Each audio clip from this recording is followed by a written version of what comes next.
Thank you for listening to the Impact Leaders podcast, featuring leaders in sustainable and impact investment, sharing their stories, experiences, and advice to increase awareness and highlight best practices in order to help us transition more capital into the industry faster. I am grateful that you're choosing to invest your time to listen to our guests, since I know that you're going to feel encouraged and inspired.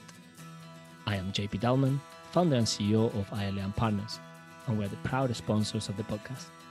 ILA Partners is an advisory and soon-to-launch multi-asset management firm targeting to acquire and scale investment funds focused on sustainability and impact, one of the fastest-growing areas of investment management globally, enabling investors to generate returns with confidence whilst having a net positive impact in the world. Our mission is to facilitate and accelerate the transition of 5 billion of capital to sustainable impact investing in the next 5 years. If you would like to explore the opportunity of working together, email contact@ilapartners.com for an introductory and confidential conversation. Your support means everything to us, since it's what really keeps us going. So make sure you share our work with someone that will benefit from it. Please remember to subscribe to get the notifications and check the notes from each episode. We hope you enjoyed today's special conversation. Hello, everyone, and welcome to a new episode of Impact Leaders. I hope everyone is doing well, keeping healthy and safe.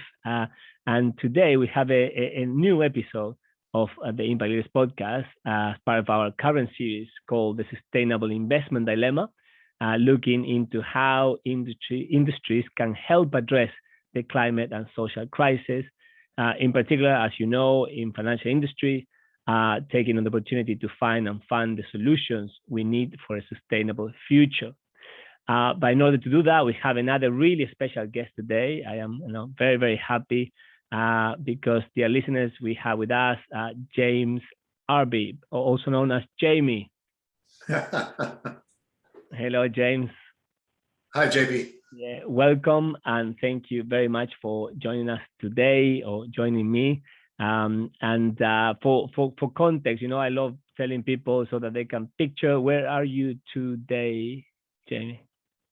So I'm outside of London. I'm near a town called Henley-on-Thames, maybe 30 miles west of London. Fantastic. And Henley is, I was looking at it before because I remember you mentioned, it says it's near the 3 point of Oxfordshire, Berkshire, and Buckinghamshire. So I thought it was just in Oxfordshire, right? But it's kind of a very strategic point. That's right. That's right. Although, yeah, we were just talking offline that maybe it's not so strategic, on a bad day for traffic. Yeah, it can be horrible. So this is another first for the podcast in terms of, what we're going to be covering today and kind of where you're based, etc. But, given that we'll be focusing on several areas and industries for that matter, with a particular emphasis on rethinking, and people will understand why, especially the solutions to change humanity and turn around the climate crisis.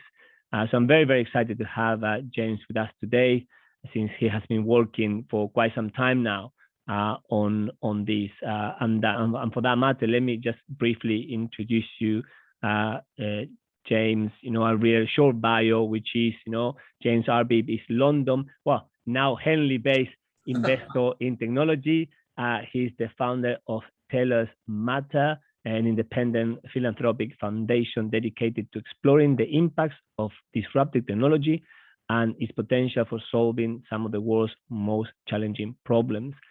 In addition, he oversees a London-based family office with a diversified portfolio across all asset classes and a focus on the risk and opportunities of technology disruption.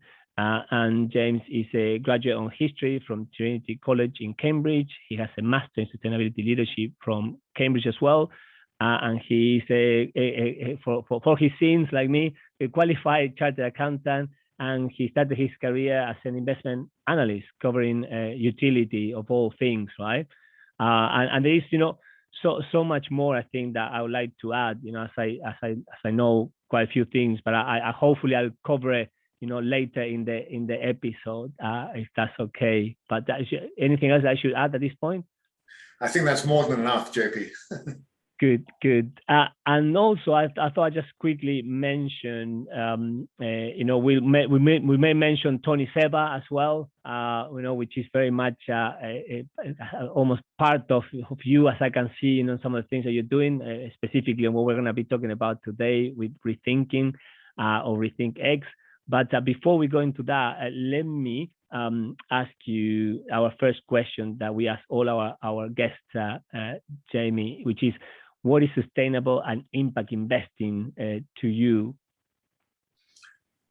Yeah, I find the separation difficult, but sustainable and impact investing is some kind of separate category of investing. And I think, as our analysis tends to show, investments that are unsustainable and have bad impacts are also uneconomic today.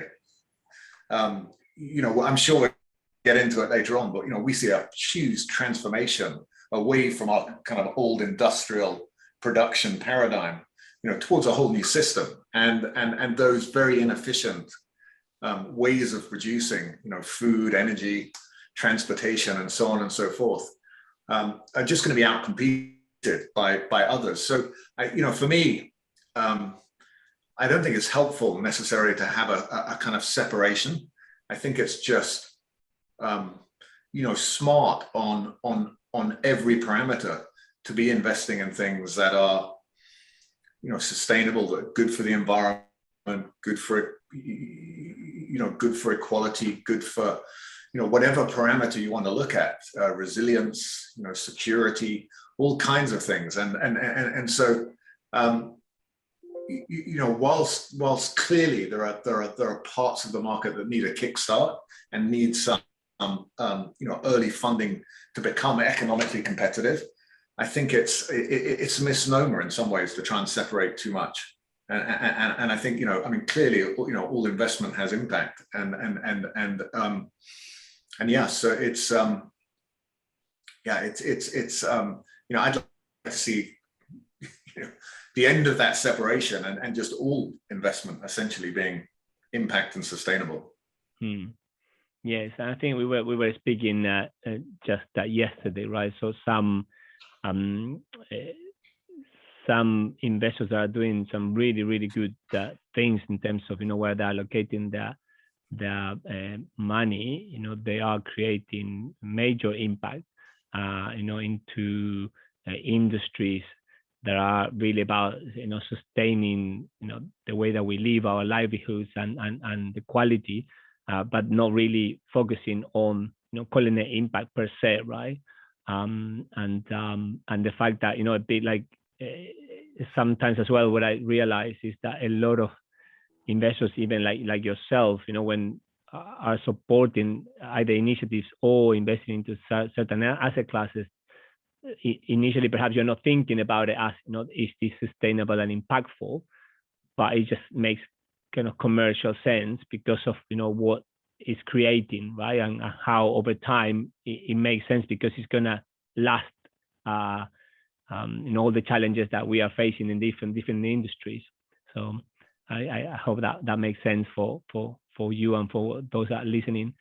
And on that point about the different areas and the different sectors, maybe let me jump straight into your organization, or one of the ones that we're going to mention today, and I'm sure that we can segue into other activities you have done in the past. But let me introduce the listeners to RethinkX.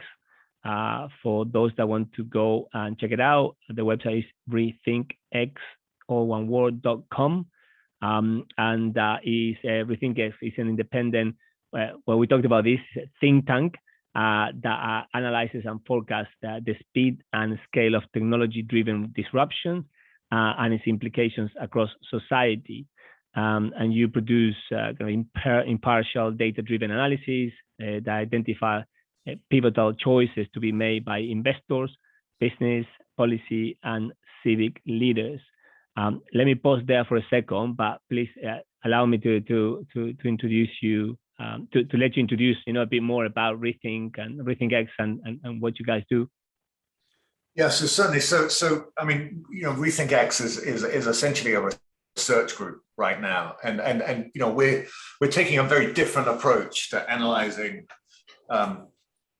society, the economy, individual sectors of the economy than pretty much any mainstream analysts that you'll see in Wall Street or government or big NGOs, because what we're doing is essentially modeling modeling complex systems, so modeling sectors of the economy and society more generally as a complex adaptive system. What we tend to do in most of the analysis you'll see is take a kind of simple systems approach. We break up the huge complexity of the world, into its individual pieces. So it's kind of reductionist at some level, and we look at just one or two of the the pieces, and we lose sight of those interactions and interconnections. And we also, it's also a very kind of deterministic viewpoint, and that's by that I mean we're not looking at the kind of cascading consequences of change. We assume that you change this and you have that impact, and all else remains equal, right? I mean, that's a kind of classic assumption, but of course it doesn't. The world's a complex system, and you have an impact here, and it can cascade out, and it's often actually the second and third order consequences that are the most impactful, and we tend to ignore those in our analyses. So we build Excel spreadsheets and kind of extrapolate our assumptions across the spreadsheet, and we get to these very kind of narrow linear forecasts of what's coming at us. And actually that's fine most of the time, because most of the time the system is in equilibrium. You think of individual sectors of the economy, transport or food or energy, at a systems level they've been constant. They've been in it's the same energy system, the same transport system we've had for 100 or so years, and so it's not a bad approximation for the future just to kind of extrapolate what we've seen in the past forward. But the way change happens in a complex system, whether it's a climate system, it's an ecosystem, it's a human body, or it's a sector of the economy, is that you get these long periods of incremental progress when the system is in equilibrium, interspersed with these periods of rapid transformation. And our view is that we're on the cusp, across the economy and pretty much every sector of the economy, of a radical transformation, and at civilization level as well, a transformation of all our systems, and a transformation of what's possible. And when you're stuck in that narrow linear viewpoint, you just can't see the scale of possibilities that are opening up. So we're interested in kind of the feedback loops, the factors that constrain and hold back change and keep the system in equilibrium, and the balance of them with the accelerating forces, the positive feedback loops, the self-reinforcing forces that drive that cascading process of change. And that's why we see this kind of S-curve shape in technology disruptions, or in our climate system, or in any system you care to look at. It's that balance where the constraining forces get overtaken by these accelerating forces, and gives us that incredibly rapid transformation that we see in all these systems. And so we're trying to capture that, and we're trying to provide better information for decision makers, whether they're investors, political leaders, business leaders, better information for them to take better decisions. Because right now we're kind of decision making in the dark. We're blindfolded, hurtling into the future, and we just can't see what's coming at us. We just can't see the scale of possibilities. So there's no real way we can hope, to navigate the future in anything that resembling an optimal way. We're dealing with kind of, let's call it the noise on the surface. These complex processes under the surface that are driving change. But we just look at the very surface layer, the data, the trends, the events that are all around us, but we fail to recognize those kind of complex processes that are driving change. So that's what we're about. And we've obviously published now a number of reports looking at individual sector disruptions. We've published a a book last year called Rethinking Humanity, which is looking at a kind of civilization scale, the next level up, really, and trying to understand how these disruptions interact and how they'll impact society more generally, and what we might do about it, how we might kind of plot an optimal path into the future. Yeah. Yeah. I was gonna say, let me yeah, go on. No, I get very carried away, JP. You're gonna have to no, it's fine. Let me come back to the book, but because one thing I was going to mention is interesting when you start sharing what you do. It was for some of the listeners, perhaps, I wonder if they were listening and maybe hearing you describe what we do, and you refer to what we do as I think a generic, which is what we do wrong, which is what most of us are doing, versus kind of what Rethink is trying to do, which is looking at this, not one by one piece, but more, kind of systemic view. And I think I mentioned to you on one of our conversations about, I sometimes I think about it as a supply chain, effect, right? Because it's all connected, either as an industry, or you can look at the supply chain of the systems, including government policies, etc. So I like the when you mentioned the specific around, which is, I think you quote your vision in a way, which is the RethinkX framework, which kind of models and analyzes to help the decision makers, right? And it's decision makers across finance, business, technology, government, and even anyone that is going to listen to this, public in general. I think I always try to help people understand what I'm trying to understand myself, all the different aspects, all the different implications, because that is and we will come back to this as well, which is what help us not to be so paranoid and scared and trying to be on survival mode, right? As individuals, which drives behavior, etc. Which again we'll come back to. So it's a very I don't think you use the word holistic, but and maybe it's overused these days. But it's a very comprehensive view of all these different areas and sectors, right? So and then so again, so that people understand. So basically, we talked about is kind of labeled or defined as a think tank. But as you mentioned before, it's a kind of a research company almost now, creating all this thought leadership, but very much action focused, which will be covered as well. You are mainly self-funded, right? So far, and you don't do investments as such. That is RethinkX is mainly kind of the research part, and that's kind of some of the investment you have been doing has been mainly through Tellus and other activities in the past, right? Yeah, that's right. So we're research focused. We're funded through philanthropy at the moment, although we are beginning to commercialize. I always joke with my team that not for profit doesn't mean not for revenues. So we do have ways of making money, and but we want the information to be free. So one of the core principles is that the information we produce should be available for free. We don't want to be selling research and selling reports. So yeah, and I invest personally and through an investment vehicle I have, and they're completely separated. Yeah. And then I think we didn't mention, but you do mention in the website that you use the SEVAC technology disruption framework to kind of capture interactions between technology, the business model, the market forces, and to do some of the looking at the sectors that you look at. I don't know, maybe we can talk about that later as well if you want. But one thing I wanted to mention is that for the relevance as well of the podcast and some other guests that we have had in the past, that your journey has been quite a journey in terms of RethinkX. I think if I read correctly, the date is 2017 in terms of when you found it, or was that much earlier and then it was 2016? 2016, yeah. So it doesn't look like a long time, but then if you look at Tellus, that is 2007.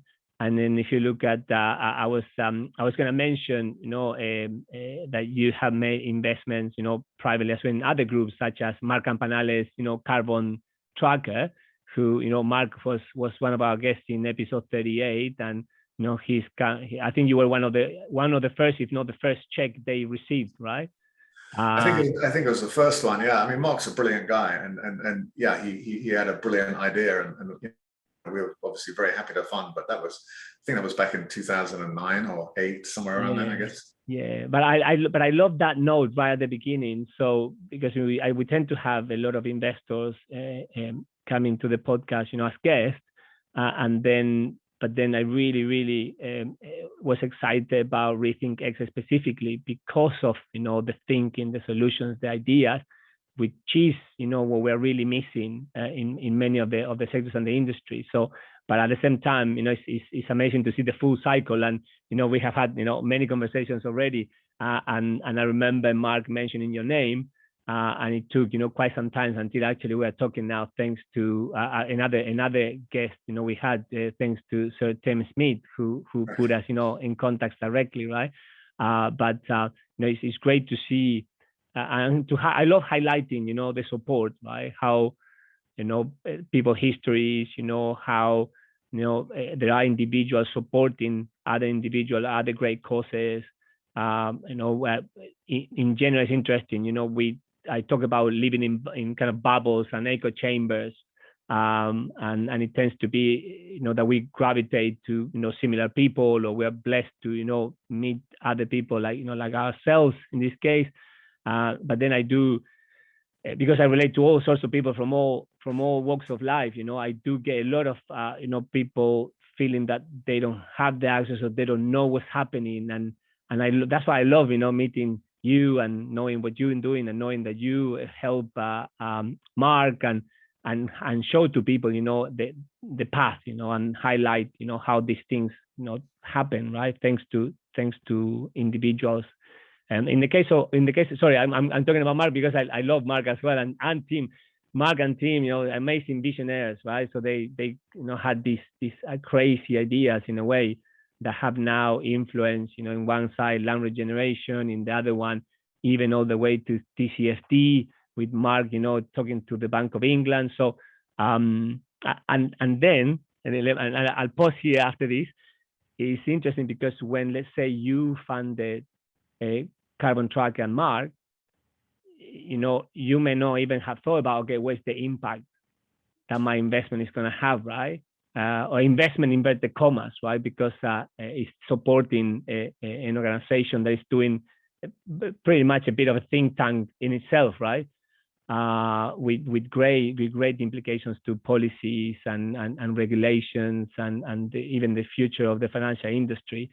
So maybe if you don't mind me asking there, right? I didn't think about this before, but have you taken stock of what that check has caused, and the impact that has had?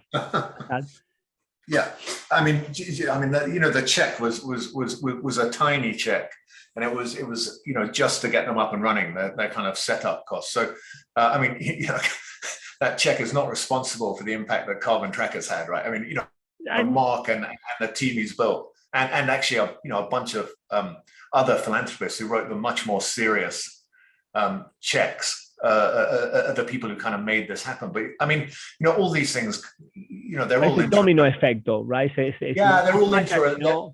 You're right. They're all interrelated, and I mean, Carbon Tracker has been hugely successful. It changed the narrative and created a whole, different investing environment and a whole different perspective.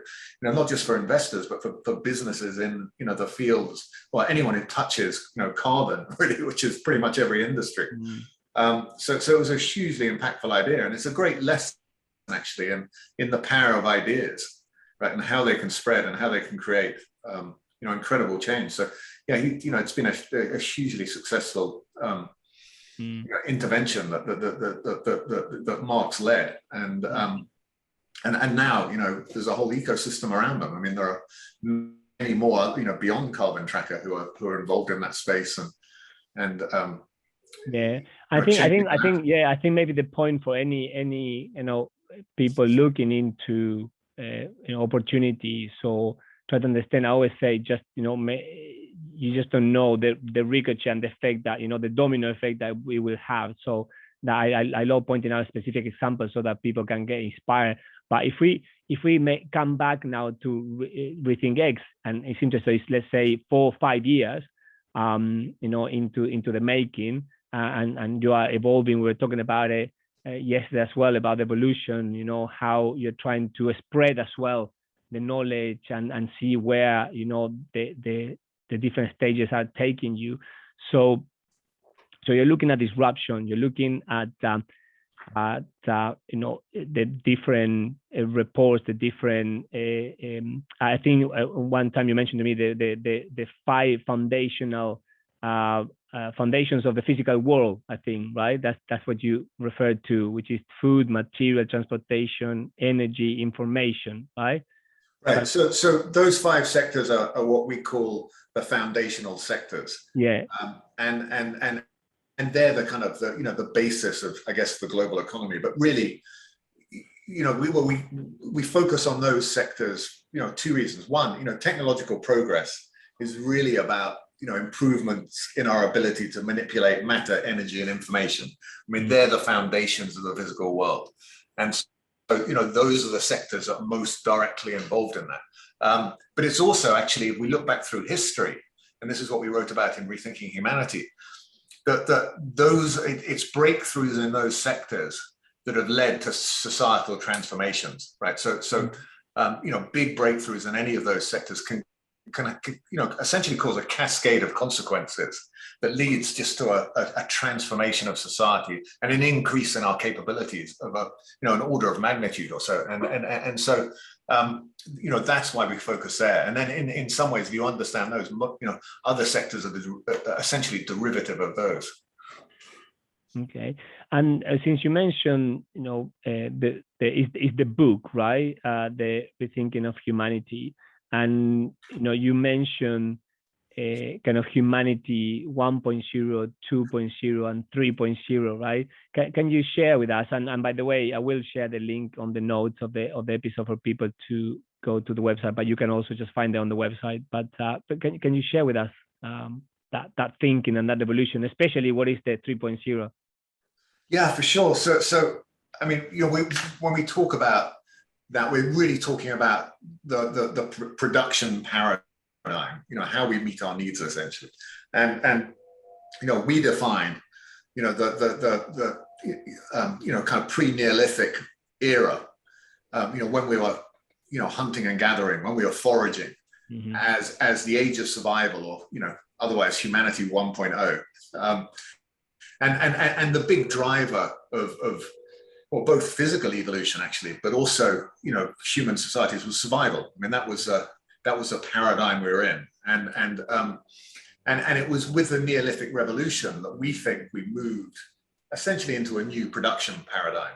So we moved out of an age of kind of foraging, out of an age of hunting and gathering, and into an age that we call the age of extraction, right? So since the dawn of civilization, really, cities and agriculture, what we've been doing is extracting and exploiting raw materials and people to produce the things we need, and so it's based on scarce inputs, and it requires great kind of scale and reach.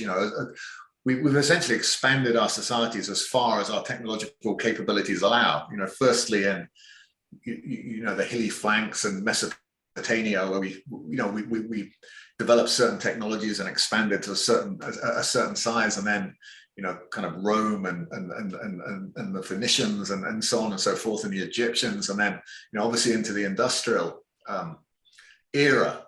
And but it's a model of production, or a paradigm of production, where essentially the underlying driver is growth, right? Because you're in a world of zero-sum competition for scarce resources. And so it's kind of exploit or be exploited, grow or be outgrown. And so, those civilizations that have tried to slow down to, be more sustainable or be more equitable, have just been outcompeted. I mean, this is why in that model, socialism and capitalism in our, our modern era, in the industrial era, haven't worked, because they've killed those incentives to growth and progress, and they've been outcompeted. And so, in that world, in exploitation of people and planet, are hardwired into that system. They're inevitable.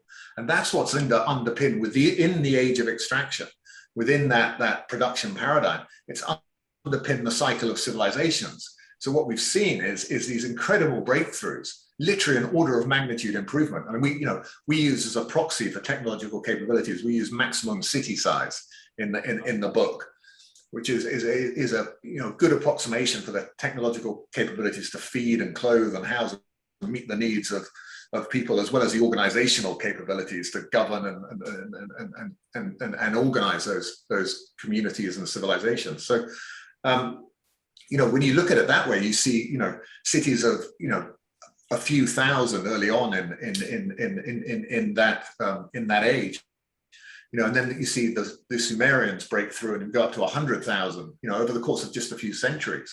And then we have, 100,000 is really the kind of the cap on city size for a few thousand years, until the Romans break through and go up to 1 million. And then that's the high watermark until the Industrial Revolution, and we break through 1 million, and we've kind of carried on growing since.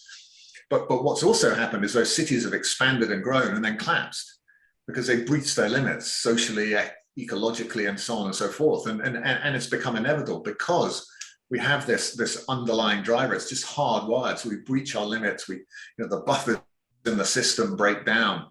We become, fragile, essentially. And then it takes, a series of shocks, essentially, for the civilization to break down. So that's the age of extraction, which, you were referring to as kind of humanity 2.0. What we see happening today with the technological breakthroughs we're seeing, we think it's not another industrial revolution, the third or fourth industrial revolution, as some people describe it. It's a fundamental change in our paradigm of production. So we're moving away from this extraction-based system, underpinned by this growth imperative, to a system that we call the age of freedom, but it's based on a model of creation or generation, where all the things we need in that system, for our food, for our energy, for the materials that we need, and so on and so forth, they're all available locally in abundance. The photons, the electrons, the molecules, the cells, and so on and so forth. So that it's a model not where we're taking raw materials and breaking them down and processing them into the things we need, but we're building them up, from those building blocks. And that's a fundamentally different system. It leads now to much more distribution of production. So in the book, we talk about a kind of network and a node structure, kind of globally connected information network with localized production, and we'll see self-sufficient communities. And so, what we're really saying there is that, look, all the structures, the political, economic, social systems that we've built up today, they weren't, they're all kind of variables. They're all kind of human constructs, and they came to being. They're kind of the winning package of, democracy and nation state and free market capitalism and the kind of social contract we have in the West. That was a package that just won out in a kind of evolutionary tussle at the dawn of the industrial era, because that was a system that best enabled sort of growth and progress. But it's a centralized hierarchical system that is completely ill-matched to what's coming. And what we're saying is that essentially, for us to capitalize on the possibilities that emerge with this new system of production, we'll need to reorganize and rethink and reimagine how we govern and manage and even understand this emerging system, because it's fundamentally different. It's based on all these principles that just don't exist in the old system. And so it's a huge challenge, but the possibilities to create a much more healthy, resilient, equitable world are enormous, and it's something that's eminently within our grasp. We have agency, but if we don't see that and we don't understand the potential, we don't understand the nature of change, we're going to end up essentially doing a lot of crazy things. And that's what we think is going on today.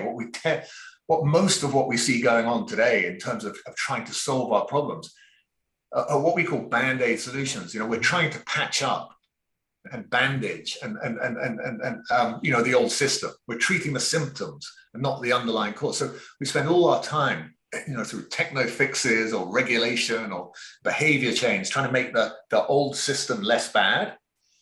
When we have this new system, which is a totally different paradigm, different possibilities, and so on, where those tensions between environmental and social and economic outcomes are entirely different or don't exist. And I think if we can see that and enable that system to blossom and emerge, outside of this extraction-based system, then we have an enormous possibility. But it's a big job, clearly. I'll stop there and I'll allow you to breathe on. No, and that brings up, I think, I think the challenge for anyone potentially listening is, okay, so what does that look like, right? So because you in different forums, I'm not sure, maybe it's just in my echo chamber, but people start talking a lot about system change and systemic change, and it's kind of again what came right at the end of what you were sharing. We need to have this radical kind of completely new way of looking at how we do things, beyond symptoms, beyond band-aids, which perhaps is a good segue into your latest report, which is quite specific. So this one is the Rethinking Climate Change, which just came out, I think, this month, right? Right. And it focuses in how we can choose to reduce emissions, I think, by 90% in the next 14 years through the disruption of energy, transportation, and food. And it says, but I think the kicker is with existing technologies. Right. So would that be a good idea, maybe, to just start sharing kind of what does that look like, so that people can try to visualize it? Yeah. So it becomes much more tangible, I guess, when we talk about the sectors. So why don't I run through the three sectors quickly, okay, and then share the more holistic viewpoint, because I think it's important to understand. So what we see happening is just a transformation in our technological capabilities over the next decade or two, which is already underway. I mean, most of the technologies we need are here today, and we would recognize them, and we're not talking about breakthrough technologies here. So let's take the energy system first and foremost, right? It's an enormous contributor to greenhouse gas emissions, clearly, and clearly the solutions look like solar, wind, and batteries, right? We see solar, wind, and batteries hurtling down these cost curves, right? So solar's dropped in cost by 80% over the last decade, and we'll drop by a similar amount over the next decade. Batteries are down 90%, and will drop a lot further over the next decade, and the wind's down something like 45% over the next decade. And so it's already in most parts of the world the cheapest form of energy, and it's going to continue to get cheaper. And on the flip side of the equation, fossil fuels, we're seeing price increase, right? Because fossil fuel power stations, gas and coal fired power stations, are being used less. So the term the capacity factor, or the utilization rate of fossil fuel power stations, has dropped from sort of 85 or so percent, down and down, depending on what market you are, well below 50% in certain markets. And so that means that, what's termed the levelized cost of energy, but really the total cost of, building and running a power station.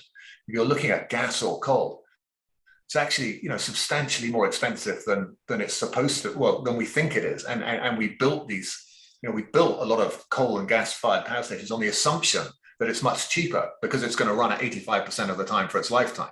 Yeah. This is valuation models, etc. That people would run to invest in. Yeah. Yeah, well, assuming something that's a variable is a constant, and that's a kind of mistake we make all the time. I mean, that most of what we think are constants are actually variables, but we'll come back to that later on. And yeah, yeah, a small note aside, sorry to stop you, but we do look at a lot of models, and I won't get into the details, but most of them I haven't seen one yet, factoring climate change related, externalities slash, deduction costs, etc. But anyway, let me continue. Let me please continue. So just quickly on to talk about energy. I mean, so we're seeing a disruption of new build power stations. I mean, most of the new generation capacities now, solar wind batteries based. But then we need to disrupt kind of existing power plants, and we're seeing that. We're seeing the cost of solar and batteries together certainly beginning to drop towards the operating cost of gas or coal, and at some point this decade we'll start seeing those outcompete just the operating costs. So and then but what's interesting is and what people tend to misunderstand about disruption or technological transformation is that the new system is not just it's not just a kind of technology substitution, right? We don't just substitute a gas-fired plant for a solar PV plant. But actually it's a different system with different architecture and different properties that comes out the other end. So we build a 100% solar wind and battery system. We're going to end up doing it by massively overbuilding generation capacity so that we can meet meet seasonality problem, the fact that it's just darker and shorter days in the winter, and so to meet demand on the darkest day of the year, we'll overbuild capacity, and it will still be far cheaper than a conventional power system. So we'll go down that path, and as we do that, on every other day of the year, we'll see a sort of super abundance of energy. We'll have far more energy than we need, and it's that's often seen as a problem for renewables. But as we move to that world, what we think we'll see, is demand shifting. So demand, things that like steel production or water desalination or I don't know, cryptocurrency mining or hydrogen production, or I mean, you name it, will move to take advantage of what is essentially free, low cost, at least very, very low cost, super abundant energy, and it will transform industry after industry after industry. And so we'll see a rapid decarbonization of the of the electric power sector. And as that happens, as we build more and more solar, wind, and batteries, we'll see an upward spiral in existing generation. Those plants, those gas and coal plants, will become peaking plants. Just turned on and off when we have a supply shortage. But unfortunately, batteries will kind of cap the prices that they can charge. So actually, we think at some point during the next decade, we'll end up having to subsidize conventional power plants so that we can keep the lights on, right? So that's the energy disruption. We think it will happen. It will be complete and rapid, and then moving on to food. Yeah, just before you move to food, it's interesting because at the same time, we are having other conversations with other experts, and people are looking very seriously at let's say some people use it indistinctively, carbon capture, carbon offsetting, and some of the technologies on that area. And there is like I think something like I'm trying to remember the number here, but I think it's like we need like 3 trillion investment a year, to just be able to capture, what, to net zero, what we're producing, which that is kind of in between this conversation, right? So one the cost, the prices go up, go down, and then you have this underlying, which is people trying to like put the band-aid, right? It's a band-aid, trying to capture it and not trying to solve the actual problem.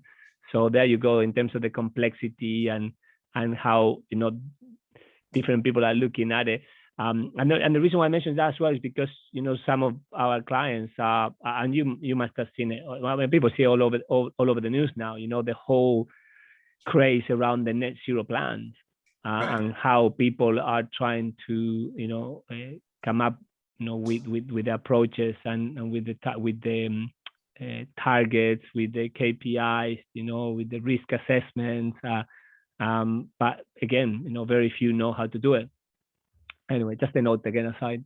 Yeah, we'll come back in a little bit to those band-aid or catch-up solutions, I think. But carbon capture and storage is absolutely hugely expensive.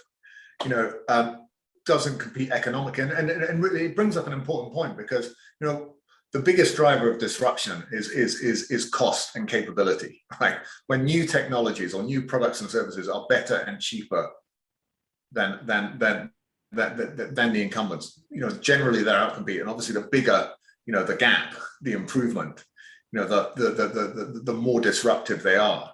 And so what we're talking about here are market forces driving disruption largely. All those other solutions, they don't make any kind of economic sense. Why would you build coal-fired power stations and capture the carbon emissions at a massively inflated cost, rather than just build a new energy system at far lower cost? So it's that we're talking about economics here. And so food's another one which is hugely impactful. So livestock farming is a really big source of greenhouse gas emissions, obviously, as well as all kinds of other issues. Animal welfare and all kinds of pollution and pathogens and health issues and food security risks. And you name it. I mean, I think deforestation is the other big one too. All kinds of environmental problems, and it's a hugely inefficient way of producing food. I mean, it's to produce a cow, you have kind of 30 units of input to 1 unit of output. And what we've learned to do through precision biology, and particularly a process called precision fermentation, but also through kind of cellular agriculture. These are the kind of modern biotechnologies where we're essentially in precision fermentation, harnessing microbes to produce protein for us. So we, essentially design the microbe to produce almost any organic, complex organic molecule that we desire. Essentially taking the process that goes on in the cow's stomach and putting it into a bioreactor. And the costs of doing that are plunging, right? So we've gone from, insulin's a kind of classic example, because, we used to get insulin from the pancreas of a pig or a cow. And it used to take about 50,000 animals to produce a kilogram of insulin. And we learned how to ferment, essentially, human insulin. So obviously a better product, much better tolerated, much better performing. But and now vastly lower cost. So we can produce human insulin now. I mean, I think the first kilogram of insulin cost about $1 billion, and by 2000, the cost of precision fermentation was down to $1 million. And then a couple of years ago, the price had dropped to $100, and we're now well below $50 in terms of.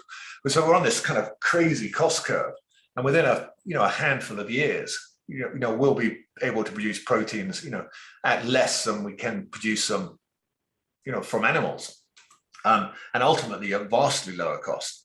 And so what we're seeing is a disruption kind of move through different market sectors as the price comes down.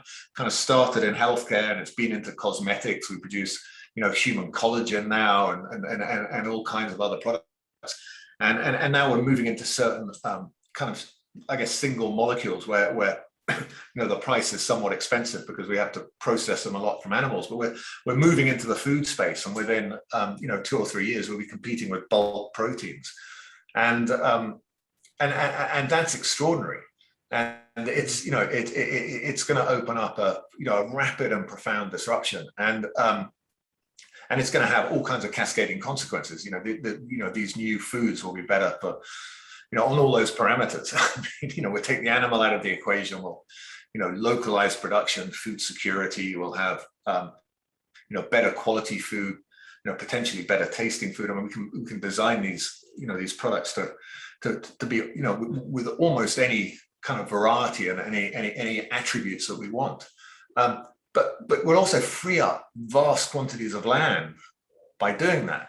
The amount of land, we'll free up about 75% or so of agricultural land. I mean, huge amounts of land are used as pasture land or as cropland to provide animal feed, and it's Amazon deforestation is in large part driven by cattle farming, the need to produce cattle feed, but also to provide the pasture land, and so you unplug that, you create a huge opportunity, and I'll come back to that when we talk about maybe some alternate solutions to solving climate change, because that's a big piece of the puzzle that we need to look at when we think about how we can sequester carbon, to suck carbon out of the atmosphere.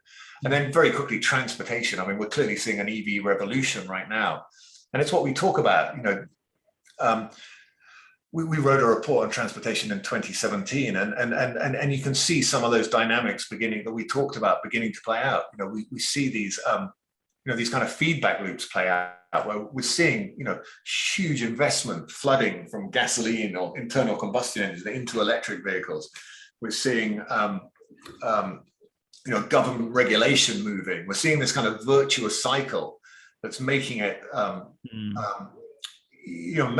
driving down that cost curve and making electric vehicles ever more desirable, essentially. And on the other side, we're seeing all the money in gasoline vehicles moving away and moving out, and we'll see progress stagnate there, and eventually we might see costs beginning to go up.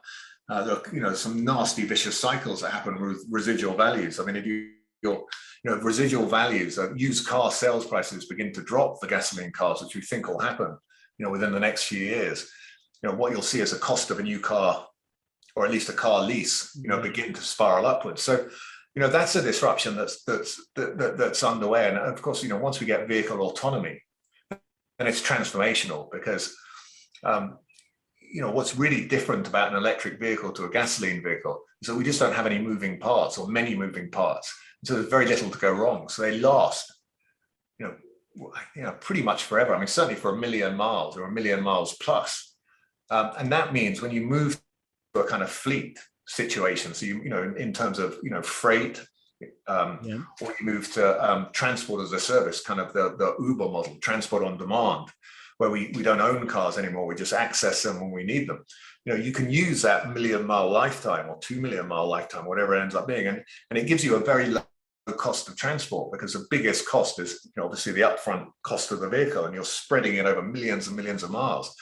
And that's transformational. So we get to a point where we think we can get to free transportation, and certainly in cities, because other business models will emerge that allow us to kind of subsidize the very low remaining cost. And that's that has again cascading consequences. It's great for economic participation. It's great for all kinds of different things. It makes us much more productive. We'll travel quicker. We'll be able to work whilst we're traveling. We'll and on and on and on. But the point being is, these disruptions are happening quickly, driven by these feedback loops. And over the next decade or two, we'll see a transformation of each of those sectors. And then when you then look at carbon emissions, you can see how they account for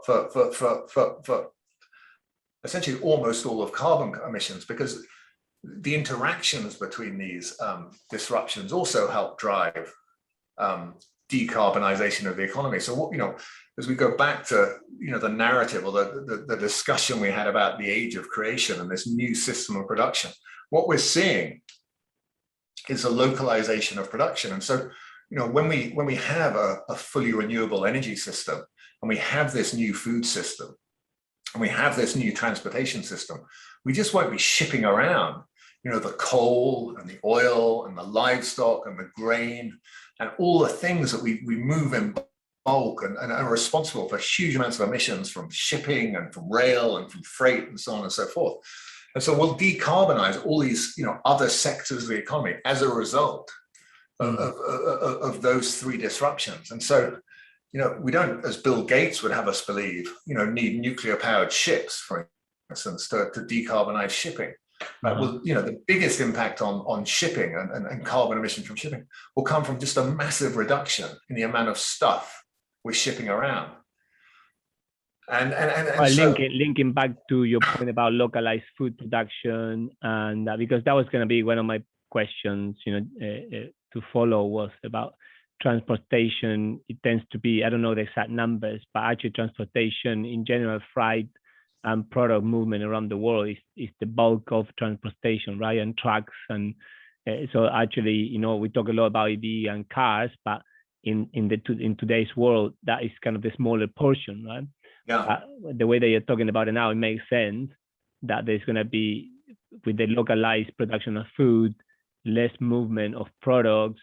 Then obviously the mix of transportation itself changes completely, right? And it takes like a different, a different role, and hence a different impact. That's right. And then if we think about all those kind of disruptions together, what we get to when we add it all up is by the mid 2030s, certainly by 2040, 90% or so of global emissions are decarbonized, right? And that's a rapid and a profound decarbonization.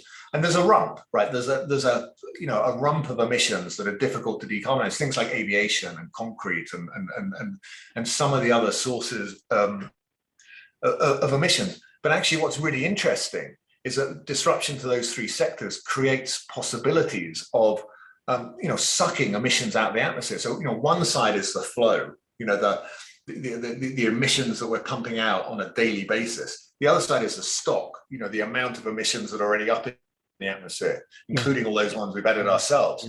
And we're going to have to deal with that because climate change is a very serious and pressing challenge, and it's actually it's going faster than even the worst case scenarios. And so we have to deal with the stock of emissions, and these three disruptions give us the potential to do that because we can, based on the food disruption, for instance, reforest. I mean, even given the huge expanse of land that we're going to free up, and it equates globally to the size of the US, Australia, and China combined, we think, by the end of the 2030s, that we free from animal agriculture. Just in a do-nothing scenario where we leave that land alone, it will act as a passive, what we call passive reforestation. That'll act as an enormous carbon sink and take us down towards net zero. But if we choose to actively reforest or rewild that land, it can act as a far greater. It can be an accelerator of carbon sequestration, and we can get well below zero. And then on top of that, the fact that we have this sort of new energy system or electric power system with completely different dynamics, the concept of superpower that we talked about before, will have extremely low cost and abundant energy, which we can use for carbon sequestration as well. There are certain processes, and I think it's worth going into the detail of the individual ones. I'm happy to answer any questions you want to raise it, but there are certain processes that are energy intensive to sequester carbon, and we'll be able to affordably do it. We think the cost of carbon sequestration will drop below $10 a ton by 2040, which gives us a possibility to get, there's not an economic case there. So there's not an investment, a natural business case that we can see. There might be one that evolves, but there's certainly it becomes affordable for governments or businesses or society more generally to invest in sequestration at scale and get us down below zero. So, we have the tools at our disposal to get there. But unfortunately, if we don't see this whole picture and we don't understand the processes that drive this change at the speed it's going and the cascading consequences of the change, we end up making some really bad decisions and doing stuff that actually, is not just wrong, but is harmful. So this is, going to be a very controversial, opinion, but I make no excuses for it because, some of the things we see as solutions, for instance, are behavior change, the idea that we can, we need to, give up consumption, reduce our activities to solve climate change. And that's just lunacy in my opinion. Well, first of all, it's just not a possible solution. Like we can't give up consumption down to zero. And we certainly can't get below zero. We can't sequester carbon by giving up. And so it's not a solution anyway. And even if we got halfway there, the human suffering involved in getting there would just be, untenable. We'd never, as a a population allow it. So it's it's politically impossible. It's socially undesirable. But the biggest issue with it is that it's economic. It's just economic terrorism at some level, because we go down that path will cause such economic dislocation and destruction of capital that we just won't have the money available to build, the new energy, the new transport, the new food system out. So we'll be locked in that old industrial model.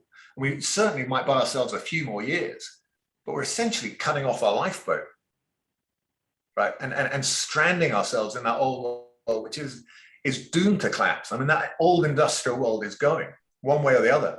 The question we have to answer is whether the new system, this new creation-based system, can emerge and outcompete that system before we collapse with it. And that's the challenge. And so, when I talk about these patch-up solutions, I don't mean to diminish them. They're important, right? We need to build a bridge. We need to patch up that old system so that it survives long enough that this new system can emerge. And that's just not environmentally to do with climate change. It's to do with inequality and all kinds of other social issues, because we see signs of us fracturing and falling apart. We need to keep that system functioning. But, we have to recognize that the things we're doing in that respect, these are band-aids. They're not long-term solutions. And often we mistake them for solutions. They're not. They're important interventions to keep us on track. But ultimately, the only way out of it is to enable this new system to emerge. Sorry, I got carried away again. No, it's brilliant. And actually, you kind of read my mind there, because I was gonna, well, we talked about it, offline in terms of human behavior not being enough. I did pick up on the report, Rethinking, plus implications, which was the one that we were talking about with the three parts, and there is something there about, like, societal choices matter, but technology alone is not enough to achieve net zero emissions. So you touch on quite a few points there, and we were talking about it, I think, yesterday, that some of these societal choices, depend on culture, and they're so slow to change that, that is when,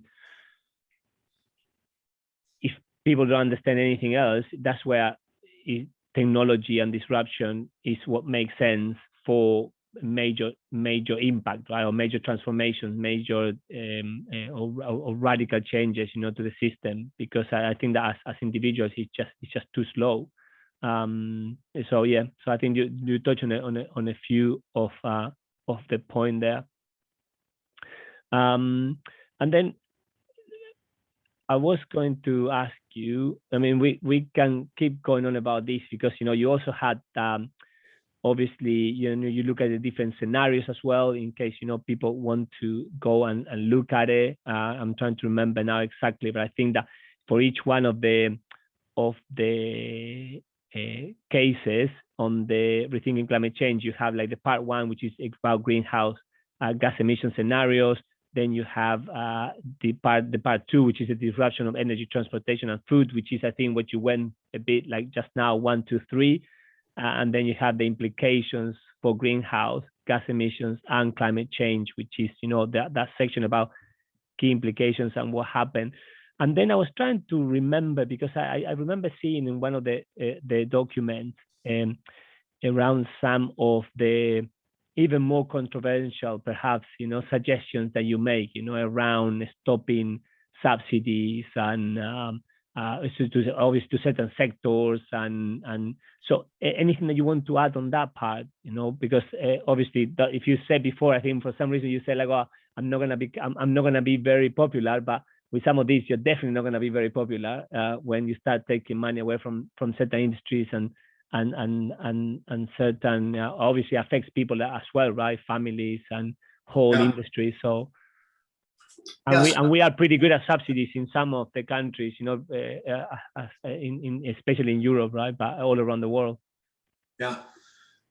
So yeah, I mean, I think what our analysis shows is look, we can do this. We can, it is feasible for us, and we have a pathway to solve climate change, and it's in our hands. We have agency, but we've got to take sensible decisions here, and we have to stop doing kind of crazy stuff, subsidizing, whole industries that are causing some of these problems, and remove barriers. But it's simple stuff, right? This is, what we have are economic tailwinds, right? We have, if you know anything about cost curves and you follow the cost curves of these technologies that I've been talking about are going to be much cheaper and much better than the old ones. And so, market forces are a tailwind now. And that's really important to realize, because suddenly it makes things easier, right? It becomes easier for governments to regulate now and to do things to support this transition. So, what we call our be sensible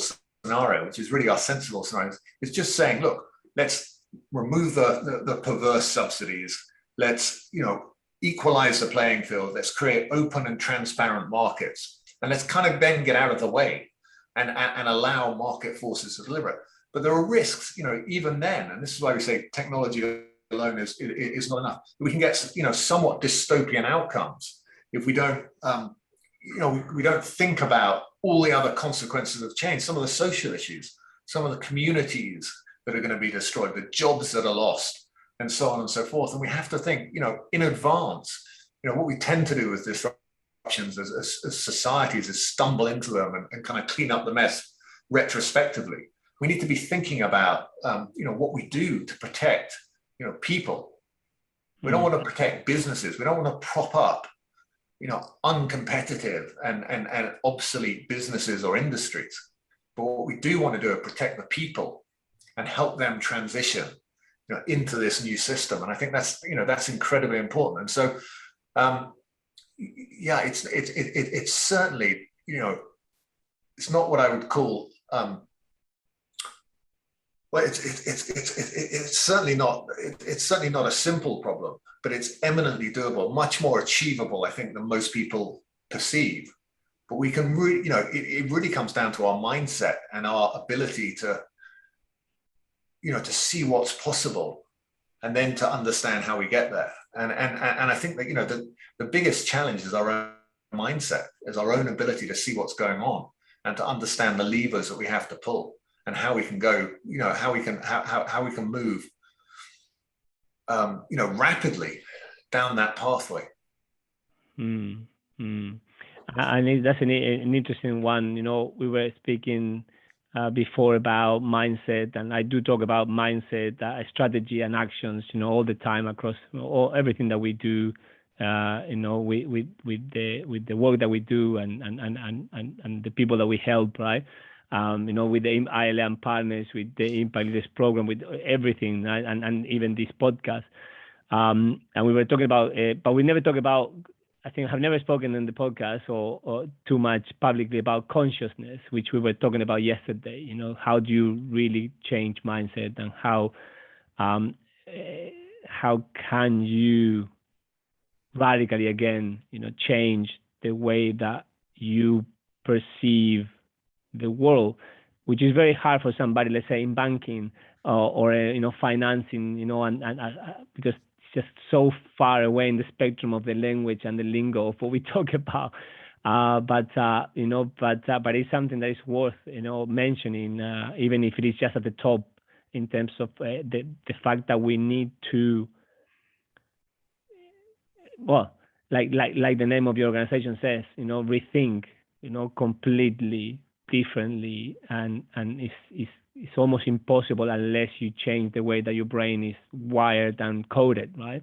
Or you allow others that are not within your circle, of potentially even trust to begin with, to be part of, the change. Which brings me to one kind of question that I thought about when we were talking about, so where lies the responsibility, And I was thinking initially about ownership.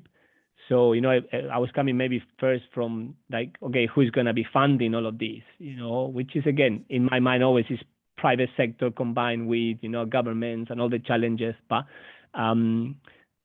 anyway, sorry, I'm throwing about three in one there. It's a change of mindset, consciousness, ownership, responsibilities. I think they're all linked. I think that you can see through my ideas. But yeah, So I mean, why don't we start with mindset, because I think that's it, it's so important.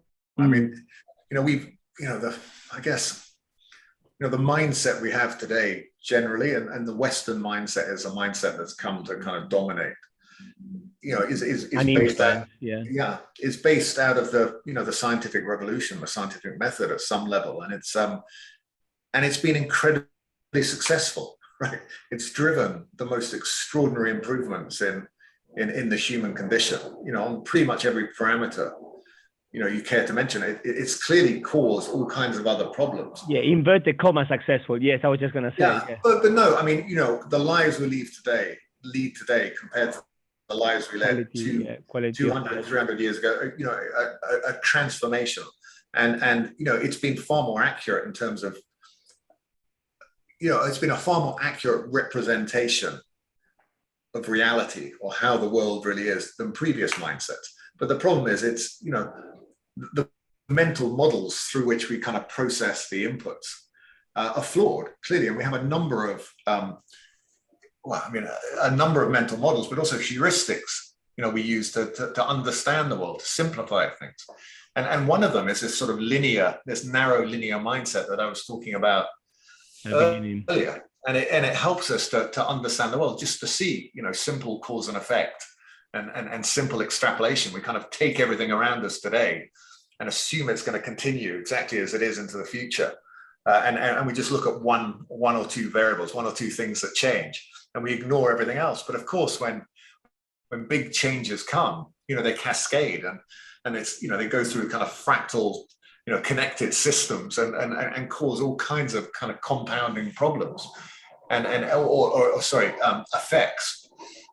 And so, learning to see the world, not through that kind of, mechanistic, narrow linear mindset that we talked about before, but much more as it is in terms of a complex adaptive system, the interconnection. So, we need to keep that very detailed, deep understanding of the individual pieces, which is what we got from, science essentially.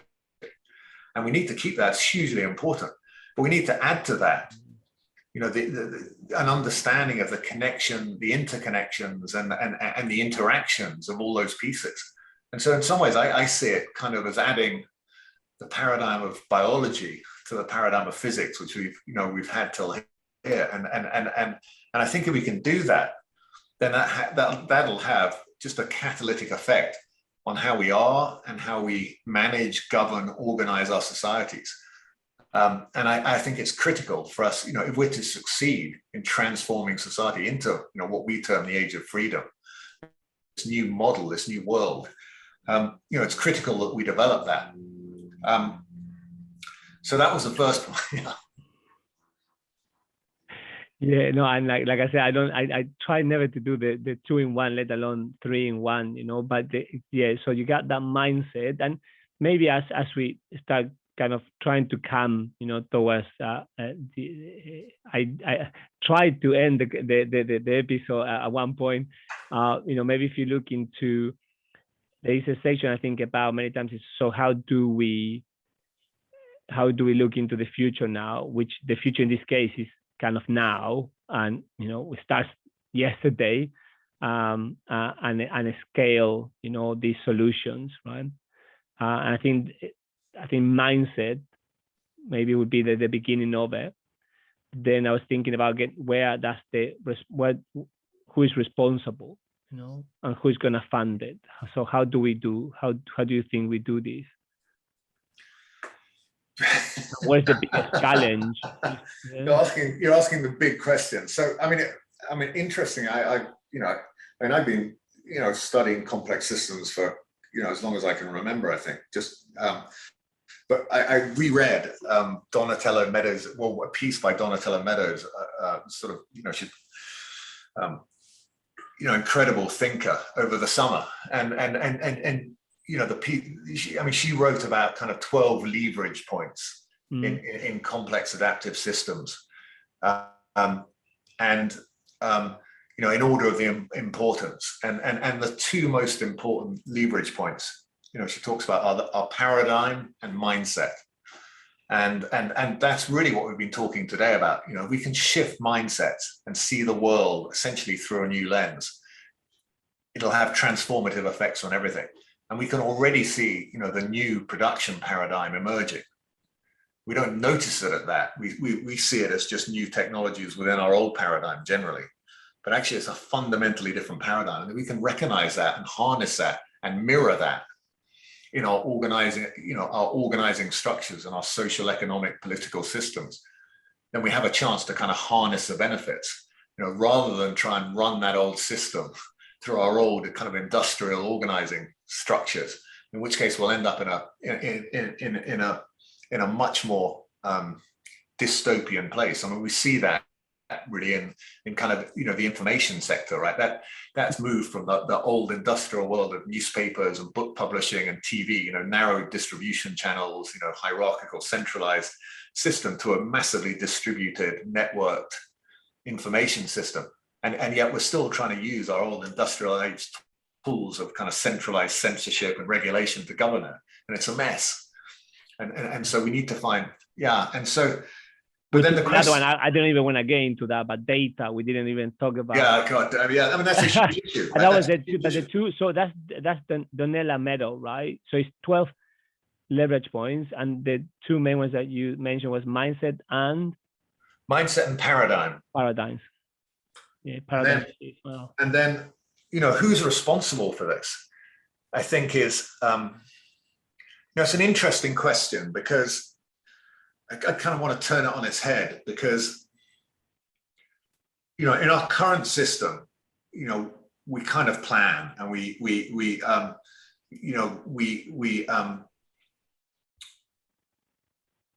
think we can develop that action plan. These are the steps we need to take to you know, in a kind of linear fashion to solve this problem. You know, in a complex system, you know, changes emergent, right? It emerges, and I think, you know, that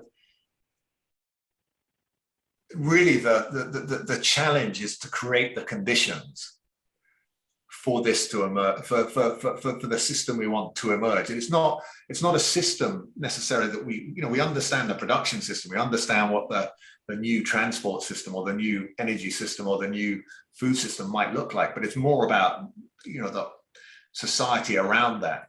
And it only happens through, you know, massive scale experimentation, really.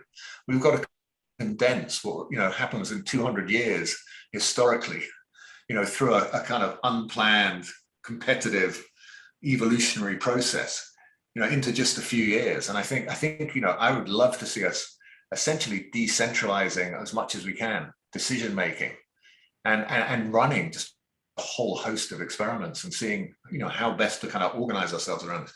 But in terms of you know, who builds the system, where the capital comes from, I mean, I think we'll see it flow. I mean, you know, capital responds to incentives, right? To opportunities, and you know, what we're seeing is capital begin to flow into these areas, and they become more and more competitive. We'll see more and more capital flow, you know, towards the new and out of the old. And I think that's a process. And, you know, the job for government is to make that easy to happen, to incentivize it if necessary, you know, a carbon price or a subsidy to try and accelerate those processes, but certainly remove the perverse subsidies and the perverse incentives that keep, you know, the old alive.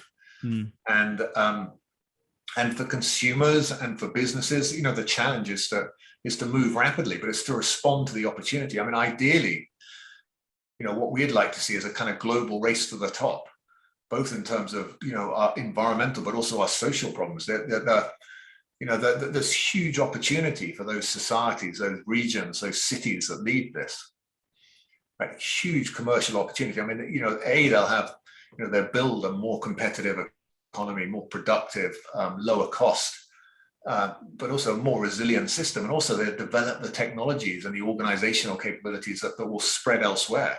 They'll be the leaders. And I think, you know, that's what we need is that carrot for regions and for businesses to get there. This is a big economic opportunity of all time, but also the biggest economic threat of all time to those who don't adapt. I mean, it's just going to be a period of the most profound transformation. And investors, on the one hand, stand to lose an incredible amount of money, an incredible amount of value will be destroyed in the old system, but an incredible amount of value will be created in the new system. And people who aren't aware of that and don't see what's happening and what's coming and the speed at which it can come, will just get, just wiped out. Yeah, just wiped out, just run down. It's a tsunami of change that's rapidly approaching, and I think that's the challenge. So I don't think it's on any one, one person or one group to solve this. It's about harnessing these complex processes. Yeah. So this is I love the word fascinating. I realized I've been using it a lot in the last episodes. But when you think about it, obviously starts with yourself, with oneself. If we talk about this mindset and paradigm shifts, and also the conditions around. I tend not to ask too much from government, but in a way they can help with that, especially around subsidies and policies and guidelines. When you look at technology and how the one thing that just came to my mind that I haven't thought about before, I'm just kind of thinking out loud, is this concept, that all the wars that we have had over the past, times, and even up to recent, have been noted to be still related to resources, driven by resources access, etc., where these same resources may actually lose, as an investor, they may lose all value, whatsoever, right?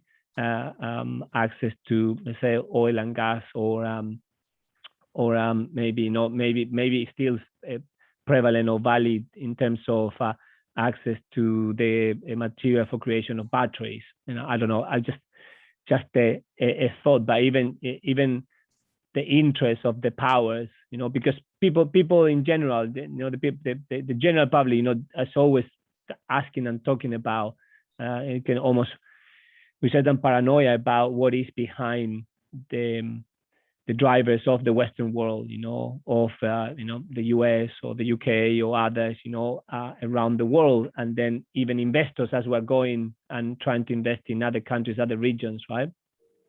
But anyway, that's another. I don't know if I'm making sense. I'm just trying to get a sense of your face, about what I'm saying. But it's just making me think, a couple of points around how even I haven't thought about how much this is going to affect and change, a lot of parts of how the world works. So I hope that this is triggering, I'm sure there's going to be triggering a lot of great thinking, across. And then maybe one last challenge before I move to the last, questions, James, is about, and we talked, right, I think at the beginning,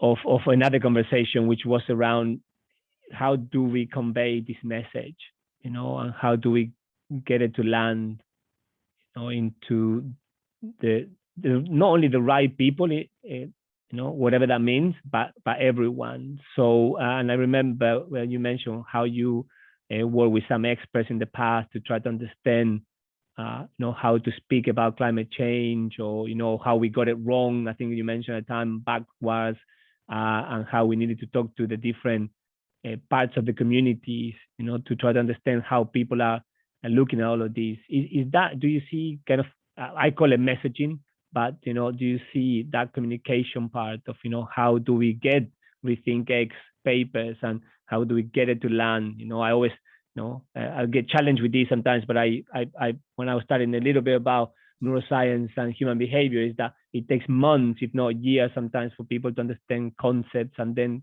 put it into practice. So any hot tips on that one, or any thoughts? I mean, we're the ones who need the tips. So, we're aware that we haven't done as well as we could have done in landing these messages, but we're talking about, complex things, and we try and make our reports as accessible as possible. But, writing 70-page, dense reports about complex systems is, it's not the best form of output. So, we're very aware we need to make it much more accessible, much more engaging, make videos, make other, but also just. Do you have a TikTok account, Jamie? Although I have 4 children, so we have plenty in the household. That's right. So I mean, we're working on it, I think, is the answer. I actually, it's a big challenge. Is to how do we impact debates and discussions across the. I mean, we've had some success in some areas, but it's more by chance and by design, I think. Yeah.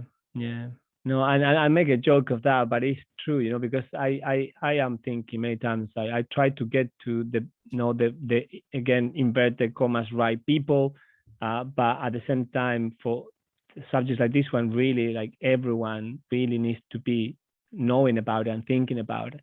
And funny enough, TikTok is actually one of the, as I hang out with younger advisors and younger generations, it happens to be one of the best platforms, and it has, all these forecasts of becoming really the truly influencing one, even over Facebook. For anyone that hasn't heard that, you heard on the Impact Leaders podcast first. But not that so just to finish off, then, just a couple of quick last questions, and I know that we can talk a lot about this, but how did it end up that you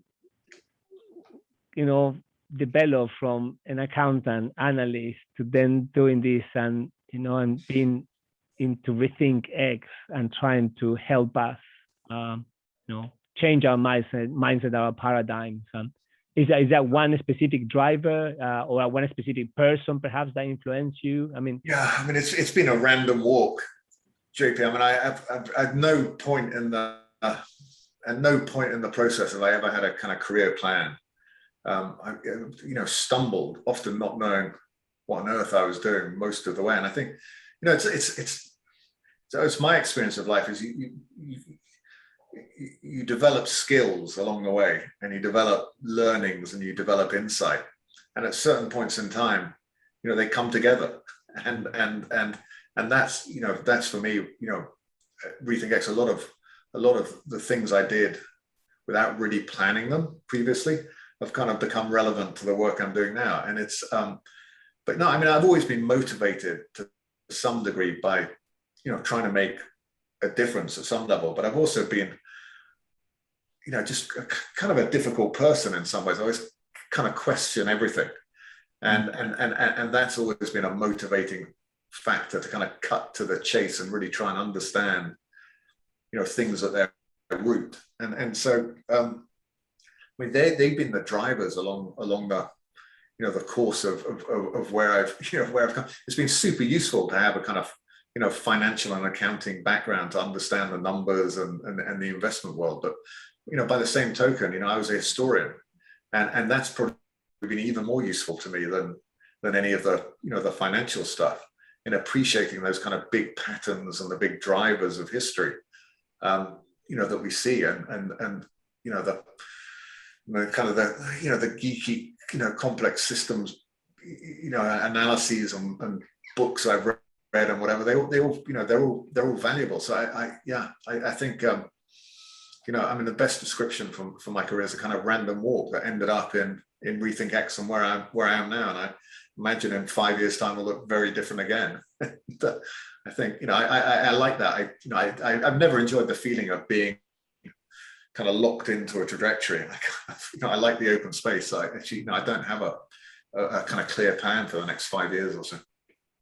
Yeah, no, I can definitely relate to the picking up skills and then bringing it all together, and it's interesting because I could tell you that maybe I was on the other side of the coin or the spectrum trying to plan everything, but then life keeps throwing you sometimes curveballs or opportunities, or and then I can definitely, it really resonates the part about you just need to keep building experiences, skills, and then ideally, and I think again, I 100% relate to the part about trying to make a contribution and help, right? So, and just before we go to the last two, the podcast is called Impact Leaders, and you have met a lot of impact leaders, like Mark and Tony and so many people, right?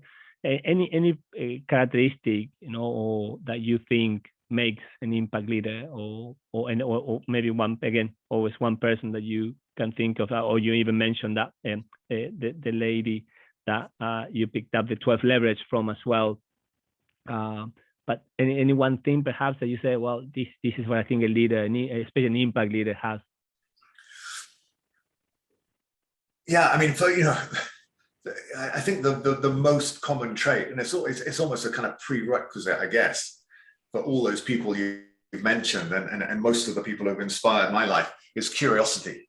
It's just an openness to new ideas and a questioning. And I think that's without that, you can't even begin, right? You need a kind of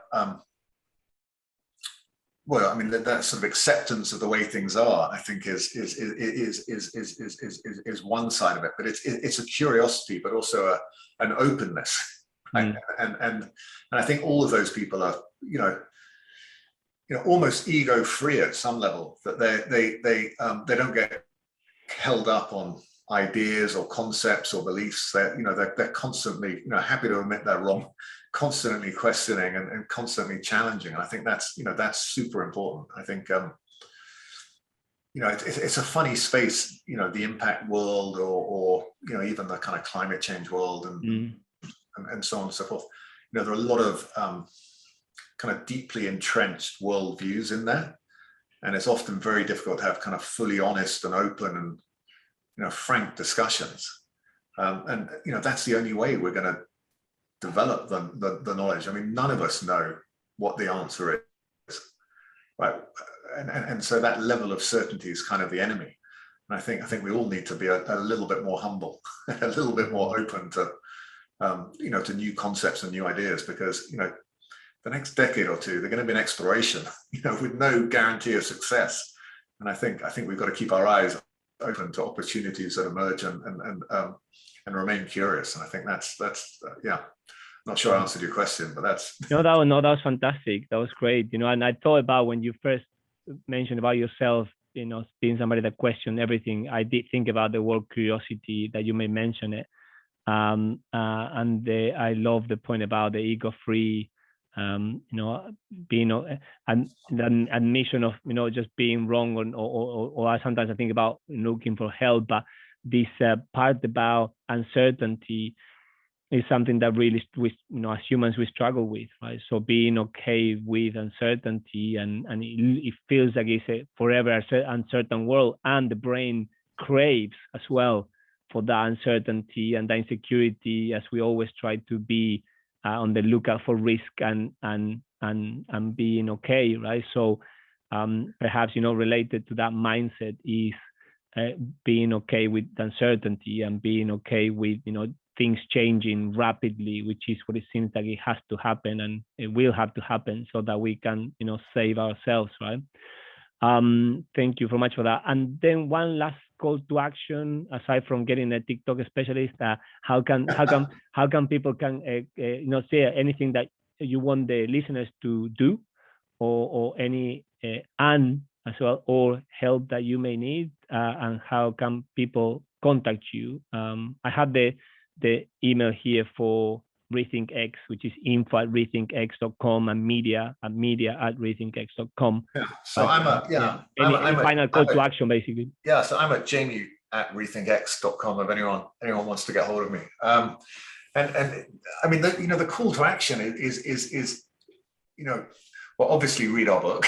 but no, I mean, the real call to action is one to open our eyes and question and see what's possible. I think that's a first step. That's a precursor to any journey, and then it's to get involved in any way with any kind of skills that each individual has, but through this kind of holistic lens because without it, we're just, we're down in the weeds, and we're not, what feels like it's very, potentially important or worthwhile or even worthy, actions, often can have counteracting impacts if we don't keep that whole picture in mind. So I think the challenge number one is one of mindset, and then it's just to embrace the new. And as you say, to remain open to change and to be comfortable with instability and uncertainty, because that's the biggest challenge we've got over the next,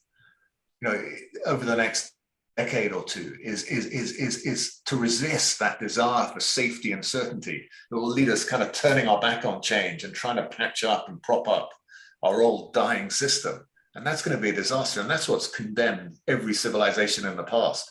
But we've gone back and tried to build more walls, or, appoint more priests, or commit more blood sacrifice, or whatever it was that we thought worked, and in the heydays of whatever civilization. And I think that's the challenge. So it's kind of to work on ourselves, and that sounds really kind of weak and unhelpful. But ultimately, I think that's the biggest challenge for humanity, is to stay the course, and to be open, and when things feel horrible, to carry on experimenting. Mm-hmm. And it's interesting. I have to say something, because it came to my mind, because the ultimate sacrifice really is our children. We are sacrificing them or the next generation unless we do something. Yeah. So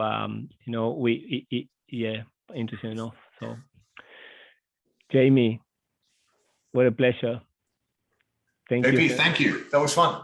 Fun. Thank you so much. Really appreciate your time. Appreciate everything you're doing, and I hope that we can, a lot of people listen to this episode, and please get in touch if you need anything with Jamie or myself. So until the next episode of the Impact Leaders podcast. Bye. Thank you. Before I go, I wanted to take this opportunity to invite you to partner with me and Impact Leaders. We want to help and do more to raise awareness and create action.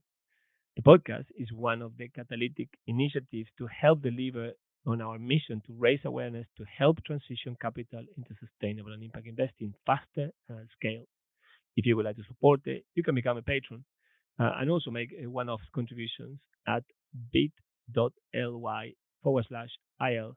Patreon.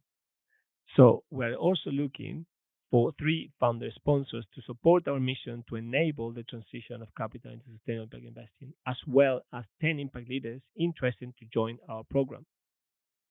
Please reach out via our contact us page at ilapartners.com, or go to bit.ly/IL Club to register your interest. It is bye for now, and until our next episode of Impact Leaders. And God bless you all. Thank you for listening to Impact Leaders. Impact Leaders is brought to you by ILA and Partners. Please connect with us to work together in the transition of capital into sustainable and impact investing.